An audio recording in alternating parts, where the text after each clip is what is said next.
નમસ્કાર દોસ્તો, આપ જોઈ રહ્યા છો સાયક્લોપીડિયા હાઉસ સંચાલિત નવસારી લાઈવ। આજે હું તમને એક એવી જગ્યાએ લઈને આવ્યો છું કે કદાચ એ કહી શકાય કે આપણી નાનીને ત્યાં લઈને આવ્યો છું। હા, કારણ કે આપણી માતૃભાષા એને આપણે માં કહેતા હોઈએ છીએ, તો એ માતૃભાષા આપણી કદાચ બધાની ગુજરાતી છે, એટલે આપણી ગુજરાતી માં છે।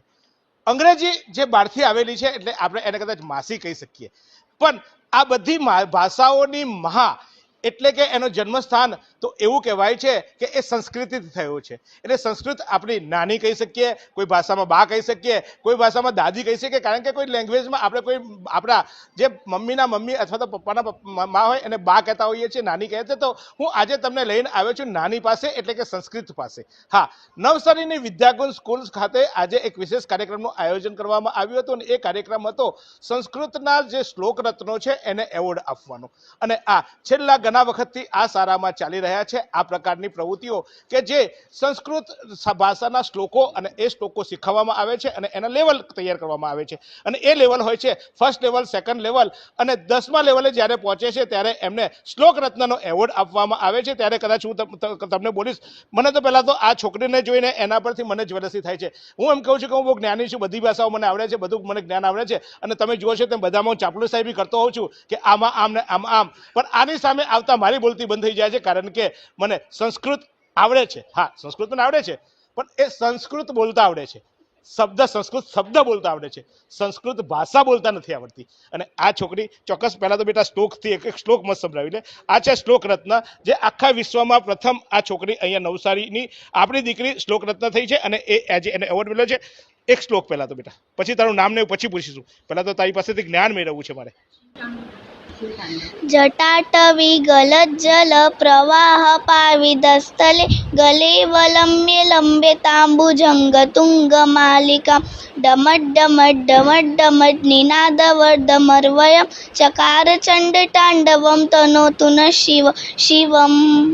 जटाकटाह सम्भ्रव भ्रमैणिलिम्प निर्झरि विलोरवीचि वल्लरी विराजमानमूर्धनि तगद्दगद्दगद्दगज्ज्वलल्ललाटपट्टपावके किशोरचन्द्रशेखरे रति प्रतीक्षण मम धराधरे धरन्तिनि विरास बन्धु बन्धुरस्फुरतिगम सन्तति प्रमोदमान मानसे कृपाकटाक्ष धोरणी निरुद्ध दुर्धरापदि क्वचित् गंभरे मनोविनोद मेतु वस्तुनि। આ સુંદર સૃષ્ટિને નિહાળવા માટે હજારો લોકો પાસે દ્રષ્ટિ નથી, અને એ ત્યારે જ શક્ય બને જ્યારે કોઈ ચક્ષુદાન કરે। તો તમારા સ્વજનો સાથે મળી એક સુનિશ્ચય લઈએ, ચક્ષુદાનને પરિવારની પરંપરા બનાવીએ। Visit Sant Punit Chakshu bank, Rotary eye institute Navsari, call 7069006329। જો આ બચ્ચા, તારું નામ શું છે પહેલા તો એ કે? मोक्षा आचार्य।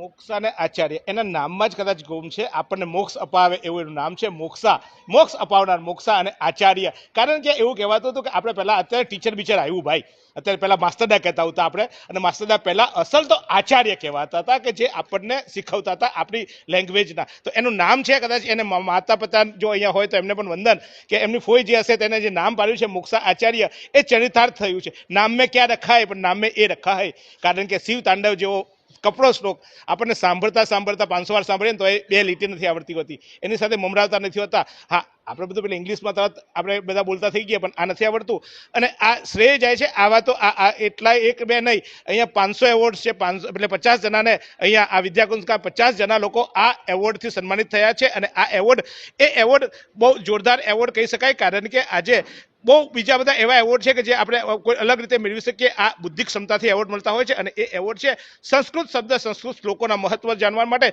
અને એ આ સમગ્ર જે સંસ્થા છે એ સંસ્થાને ઊભી કરવાનું કામ, અને આવા જે ગુરુઓ કહી શકું, કારણ કે અમને હું ચોક્કસ વંદન કહી શકાય એવા, એટલે આ છોકરાઓ નહીં કહીશ, આ ગુરુઓ છે, જગત ગુરુઓ છે, અને જગત ગુરુને તૈયાર કરવાનું કામ આ મહાશયે કર્યું છે। એમનો પરિચય હું નહીં આપું, એમનો પરિચય એમના શબ્દોથી આપણે લઈશું, પણ એના પહેલાં ચોક્કસ હું એટલું કહીશ કે સર, અંબાની એ કદાચ બહુ મોટા કરોડપતિઓ તૈયાર કર્યા હશે, પરેશભાઈ જેવા ઉદ્યોગપતિઓ તૈયાર થયા હશે, પણ તમે જે કામ કર્યું છે યુનિક કામ છે, અને એ એટલા માટે કામ છે કે તમે એક સારા માણસોનું ઘડતર કર્યું છે, સારું માનવીઓનું ઘડતર કરવાનું તૈયાર કામ કર્યું છે। જે પણ તમે આ ક્ષેત્ર કદાચ પ્રોફેશનલી તમે અપનાવ્યું હશે, કે તમે બાય ડિફોલ્ટ અપનાવ્યું હશે, જે પણ અપનાવ્યું હશે તે, પણ આ જે તમે જે સંસ્થા ચાલુ કરી છે અને જે સંસ્થાને તમે જે લાગ્યા છો, રિયલી સેલ્યુટ. હું અત્યારે એટલા માટે સ્પેશિયલી પર્ટિક્યુલર તમને સલામ કરવા આવ્યો હતો અને અહીંયા જે આચાર્યો છે એમને પણ વંદન કરવા હતો. કેવી રીતે વિચાર આવ્યો આ સબ્જેક્ટનો? બહુ બધા રસ્તા હતા, આ સબ્જેક્ટ કેમ? આજે સૌથી મોટી વસ્તુ એવી છે કે આજની નવી પેઢી જે છે, જે એ લોકોને જે સુવિધાઓ મળેલી છે, મોબાઈલ ને ઇન્ટરનેટ ને આ બધી, ને આ લોકોની સોચ ને વિચારની શક્તિ જે છે, અહીંયા ક્યાંક ને ક્યાંક તો આપણે સંસ્કારોને જોડવાની બહુ જરૂરત હતી. અને મને એવું લાગે છે કે આજે આપણી નવી પેઢી મંદિરમાં નથી જતા કે આપણા મમ્મી માતા પિતાના પગે નથી લાગતા. કંઈક ને કંઈક ઘણી બધી જોવામાં આવ્યું કે આ બધું નથી થતું. મને એવું લાગ્યું કે આ બધું થવું જોઈએ. કેવી રીતે થશે? ત્યારે અમારું નેશનલ ઓલિમ્પિયાડ્સ નામ કરીને કંપની અમે નિર્માણ કરી. આજે એ કંપની મલ્ટીનેશનલ થઈ ગઈ છે, દેવવાણી ઓલિમ્પિયાડ પ્રાઇવેટ લિમિટેડ તરીકે. હજારોની સંખ્યામાં અહીંયા વિદ્યાર્થીઓ જે આપણી સંસ્કૃતના શ્લોક વિથ મિનિંગ, અર્થ સહિત શીખે છે. બધા માતા પિતાઓને ગર્વ છે કે આ લોકોના છોકરાઓ અને છોકરીઓ બધા સારી રીતે કંઈક સારું શીખે છે, આપણી દેશની પરંપરા ચાલુ રાખે છે. આજે એટલા બધા શ્લોકાચાર્ય શ્લોકારત્ન આપણા દેશમાં થાય છે, ગર્વની વાત છે. એમાં મારું કંઈ નથી, અમારી દેવવાણીની જે આખી ટીમ છે, જે લોકોએ મહેનત કરેલી છે, આજે અમારી લગભગ 700-800 લોકોની ટીમ છે આખા દેશમાં. આ બધી આ લોકોની મહેનત છે. વંદન કરું છું મારા ટીમને. અને સૌથી મોટી વસ્તુ એવી છે કે આપણે જે વિદ્યાકુંજ સ્કૂલ છે, એવા 1000ની ઉપર સ્કૂલ છે આજે દેશમાં, જે લોકોએ અમે સપોર્ટ કર્યું છે. લાખોની સંખ્યામાં વિદ્યાર્થીઓ એમાં ભાગ લે છે. આ ગર્વની વાત છે. ને આપણી જે ગુરુકુલ વિદ્યા છે આગળ વધવી જ જોઈએ. આ વિચારધારા આપણી હોવી જ જોઈએ. અને ભાષાઓમાં અમે લોકોએ બહુ ઘણી બધું રિસર્ચ કરેલું છે. ને એવું લાગે છે કે આપણી ભાષામાં, આપણી જે ભાષા છે, the mother of all languages, સંસ્કૃતમાં આપણે કેમ પાછળ રહીએ? દેશ વિદેશમાં બધા દેશ આપણી ભાષા લઈને આગળ વધે છે, તો આપણે પાછળ કેમ રહીએ? તો આ જ વિચારધારા લઈને અમે લોકો આગળ વધીએ છીએ. અને દિલથી ધન્યવાદ કરું છું, શુક્રગુજાર છું બધાનું કે જે લોકોએ અમને કોઈ સપોર્ટ કર્યું. Thank you sir. તો મેં એટલા માટે નામનો પરિચય બાકી રાખ્યો હતો કે આ જે સંસ્થા છે એનું નામ છે દેવવાણી. હા, દેવવાણી એટલે દેવોની વાણી, ભગવાનની વાણી, પ્રભુની વાણી. અને એ આપણા બધા ગ્રંથો જે પણ રચાયા છે, આપણા જે પણ પુરાણો રચાયા છે, એ પુરાણો બધા સંસ્કૃત ભાષામાં હોય છે. અને એમાંથી અર્થ કાઢીને આપણે થોડા ટુકડા લઈએ અને 2-4 શ્લોકો ગાઈએ તો આપણને એમ લાગે કે આપણે ધન્યતા થઈ ગઈ. તો આખી સંસ્કૃત ભાષા કેટલી ધન્ય હશે અને કેટલી રીચ હશે એ આપ જાણી શકો છો. તો આ બધા જ એવોર્ડ્સ વિનર બાળકો છે. આવા તો અનેક છે. કોઈ શ્લોક રત્ન છે, તો આપ જોઈ રહ્યા છો તે રીતે શ્લોકાચાર્યો પણ છે. અને આ તમામ બાળકોને શ્રેય આપે છે. આ બધા જ ભાવિ થોડી વારમાં આ લોકોને પણ એવોર્ડ મળવાના છે. અને એ લગભગ 50 જેટલા છોકરાઓ આ રીતે એવોર્ડ મેળવવાના છે. પણ એમના પેરેન્ટ્સ અહીંયા છે. શું કામ કરો છો આપ સાહેબ? હિલટી કંપનીમાં સર્વિસ કરીએ છીએ.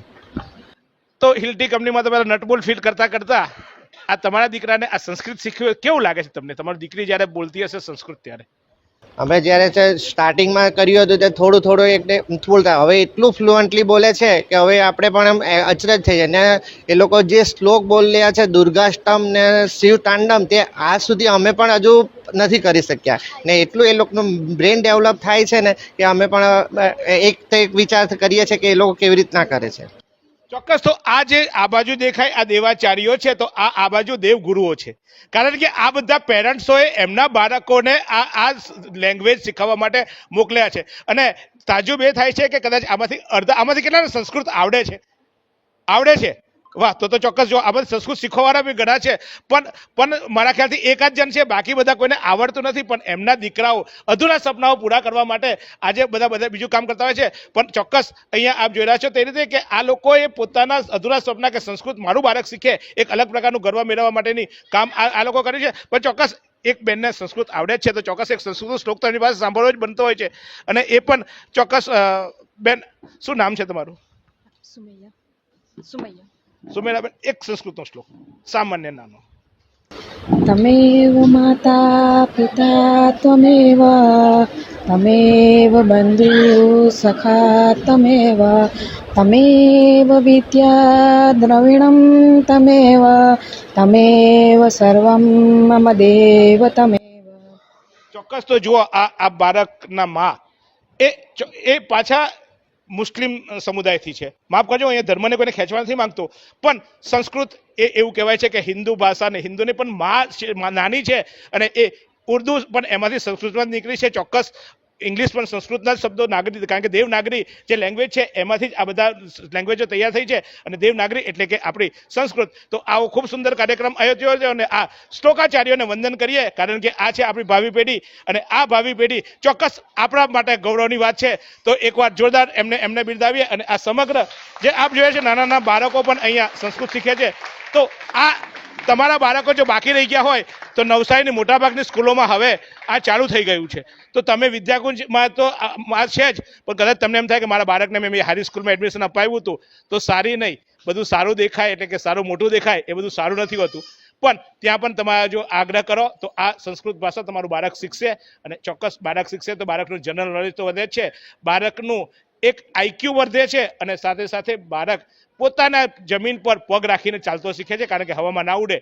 બીજી બધી ભાષાઓને આપણે બેસાડીએ છીએ પણ સંસ્કૃત એ તો આપણા દિલમાં હોય છે. તો ચોક્કસ આ જ રીતે જોતા રહો. ખૂબ સુંદર આ કાર્યક્રમ રહ્યો અને ખૂબ સુંદર આ શ્લોકાચાર્યોને દર્શન કરવાનો મોકો મને મળ્યો, મેં તમને આપ્યો છે, બીજાને આપજો, કારણ કે એકલા ભગવાનના દર્શન કરશો ને તો પછી બાજુવાળા પાસે રિસાઈ જશે. એટલે બધાને દર્શન કરાવજો કે જો આ બધા દેવો છે, આ દેવોના દર્શન તમે કર્યા, હવે શેર કરો એટલે તમારા સગાવાલા કરે, તમારા કાકા મામા માસી બધા કરે. ભગવાન તમારા ઘરે આવ્યા છે તો આ હરતું ફરતા દેવો છે, આ દેવનાગરી અને દેવ ભાષા શીખ્યા છે. તો ચોક્કસ એમને વંદન કરીએ અને ફરી એકવાર જોતા રહો આ જ રીતે નવસારી લાઈવ.